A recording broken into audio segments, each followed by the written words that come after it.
Freemasonry. Its name is legendary. Its origins are steeped in myth.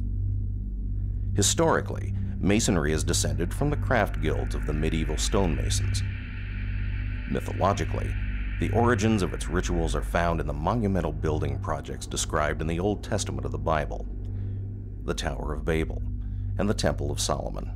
When a man joins a Masonic lodge, like the ancient craft guilds of old, he first becomes an entered apprentice, then a fellow craft, and finally a master mason. But at the end of the third degree, the new master mason is told that the master's word has been lost. There is a place and time for the master mason to discover that lost word. For the Freemason who is in search of deeper knowledge and enlightenment, there is more, much more, and his journey has only begun. It is generally believed that the city of York in the north of England is the origin of what became modern Freemasonry. The first guilds of stonemasons were organized here, possibly as early as 600 AD.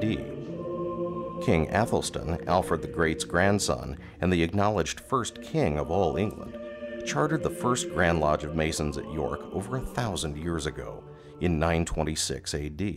From that day to this, York has been revered as a place of origin of the Freemasonry we practice today. The York Rite is actually a comprehensive term used for 3 cooperative groups that confer a total of 10 degrees in the United States. There are 4 Royal Arch degrees, 3 Cryptic Mason degrees, and 3 Christian chivalric orders, culminating in the Knights Templar order. The degrees and orders making up the York Rite are considered concordant to the first 3 Masonic degrees, meaning they confer additional ceremonies that enlarge and expand on the first 3 lodge degrees. They're not considered higher in rank or importance than the Master Mason degree, and not every Mason goes on to take these degrees. Think of them more as continuing your Masonic education. They are additional steps on the path to Masonic light.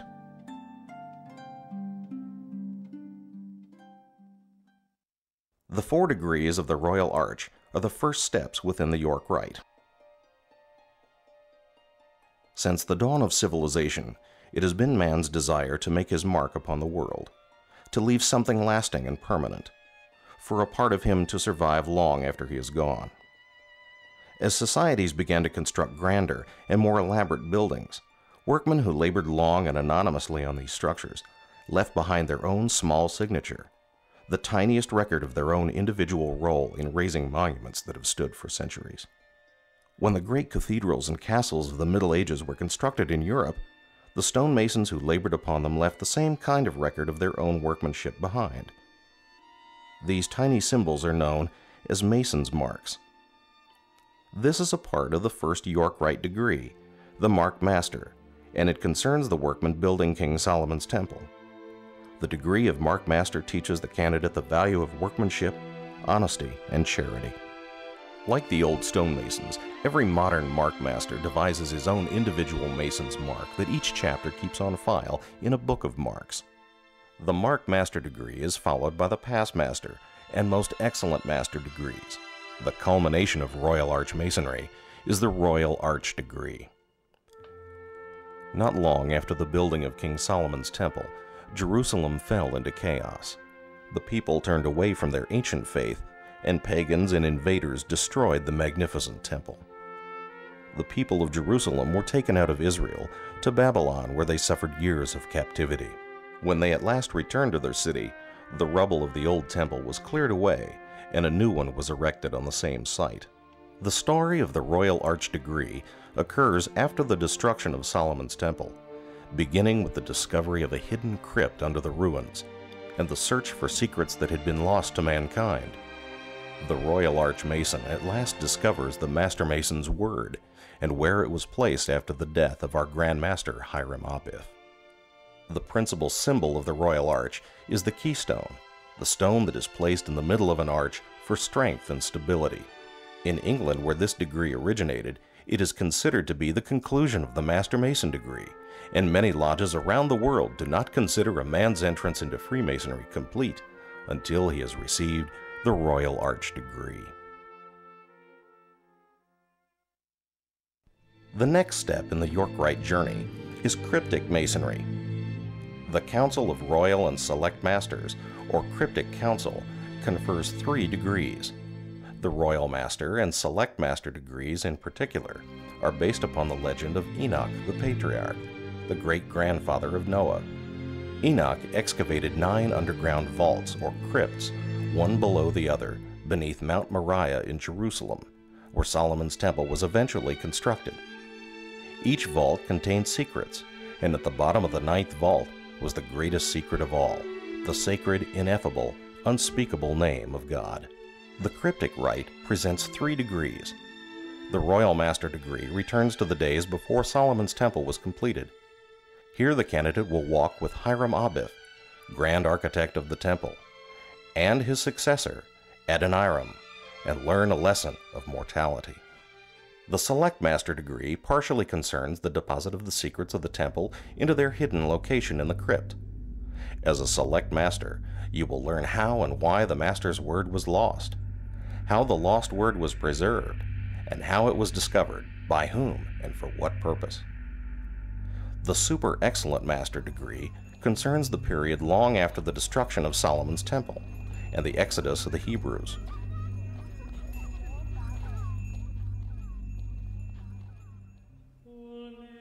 In 1118, the King of Jerusalem, Baldwin II, organized the Poor Fellow Soldiers of Christ and the Temple of Solomon to protect the Christian pilgrims throughout the Holy Land. These Knights Templar, as they were more commonly known, were the first warrior monks who took vows of poverty, chastity, and obedience, and yet were renowned for their fierce courage in battle. Their formation, their deeds, their sudden destruction, and the mysteries surrounding them have created a legend that has fascinated the world for 9 centuries. The Templars took the obligations of chivalry farther than any man had before them, pledging themselves both to chivalric virtue and to the monastic vows that governed their faith. These fierce knights were bound by words that sometimes seem to have been lost to our modern society: duty, honor, fealty, courage. These are words that still ring with eternal truth in the rituals and traditions among today's Knight Templar. The modern Knights Templar is a Christian chivalric order, and it is unlike any other order of Freemasonry. It stands for the noblest principles in individual life and the highest standards of good government. Because of their 900-year tradition and heritage, the modern Knights Templar remain defenders of the faith, just as knights of old. And it is the only branch of Freemasonry that requires a Mason to be a Christian, or to agree to defend the Christian faith. In keeping with the methods of chivalry, the Knights Templar do not confer degrees. Rather, the steps in the Templar commandery are called orders. The modern candidate is first made a Knight of the Red Cross, then a Knight of Malta, and finally dubbed a Knight Templar. Most Masons who have experienced them regard the Knight Templar order as the most personally affecting of all the rituals in Freemasonry, and it draws on centuries of ceremony and mysterious symbolism. Today, the Knights Templar of the York Rite display their courage and goodwill by organizing fundraising activities. They support Masonic youth groups, and they raise millions of dollars for medical research and educational assistance. And their world-renowned drill teams are often the public face of Freemasonry in parades and other celebrations. York Rite Masons support many charities that help everyday people in our communities. The Royal Arch Research Assistance Program supports research into auditory processing difficulties. The Cryptic Masons Medical Research Foundation funds cardiovascular research programs.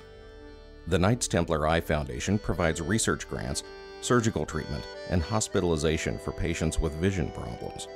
The Knights Templar also sponsor pilgrimages of Christian ministers to the Holy Land to enhance their religious experience. The Royal Arch Chapter, the Cryptic Council, the Knights Templar Commandery, all part of the York Rite of Freemasonry. The York Rite is a fun, diverse, and fascinating path on a Mason's search for knowledge and personal growth. It is rich in symbolism and history, and it links the modern Freemason with hundreds of years of history and thousands of years of legend. The York Rite Mason has a whole new world of ritual, tradition, and knowledge ahead of him. The journey that begins at the altar of his Masonic lodge is a journey that truly never ends.